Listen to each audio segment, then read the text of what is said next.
শারদীয় দুর্গা উৎসবের বাকি আর মাত্র 12 দিন। মণ্ডপে মণ্ডপে চলছে এখন প্রতিমা শিল্পীদের রং তুলির আঁচড় আর সাজসজ্জার কাজ।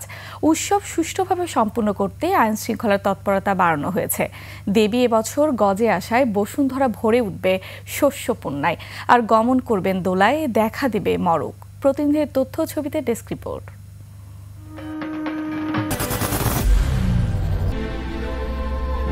I am Ox.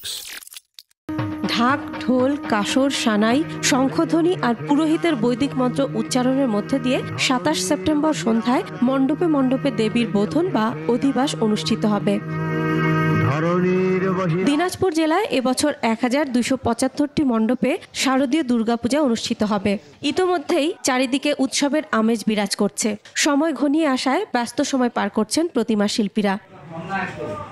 প্রতিমা শিল্পীরা বলেন, এবার বাঁশ, খড়, রঙের দাম বেশি। মাটির কাজ আমাদের বর্তমান শেষ পর্যায়ে, এরপরে আরেকটা আছে, আরেকটা মাটির কাজ করবো। জিনিসপত্রের দ্রব্যের দাম অনেক বেশি, যেমন বাঁশ, খের বা অন্যান্য যে সমস্ত জিনিস লাগে অন্যান্য বছরের তুলনায় অনেক দামটা বেড়ে গেছে। কয়েকদিনের মধ্যে আমাদের রং কাজ করতে হবে দিন দেখ।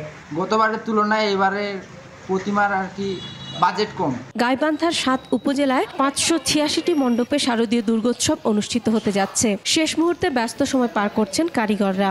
জিনিসপত্রের দাম আমাদের আসলে চলে না, একটার পর একটা করতে হইতেছে, কারণ সময় ঘনিয়ে আসছে। আমাদের এখানে সবাই এই উৎসবটাকে, আনন্দটাকে সবাই ভাগাভাগি করে নিয়ে আমরা ঐক্যবদ্ধভাবে কাঁধে কাঁধ মিলিয়ে বাংলাদেশে হিন্দু, মুসলিম, বৌদ্ধ, খ্রিস্টান একত্রিতভাবে চলতে পারি। সনাতন ধর্মাবলম্বীর পাশাপাশি এলাকাবাসী অন্যান্য সম্প্রদায়ের লোক আনাগোনা করছেন, তারা দেখাশোনা করছেন। শান্তিপূর্ণ ও উৎসব মুখর পরিবেশে শারদীয় উৎসব সফল করতে কঠোর নিরাপত্তা ব্যবস্থা নিয়েছে জেলা ও পুলিশ প্রশাসন। পূজার সময় নির্বাহী ম্যাজিস্ট্রেটের নেতৃত্বে পুলিশ, র্যাব ও আনসার সদস্যদের টহল থাকবে।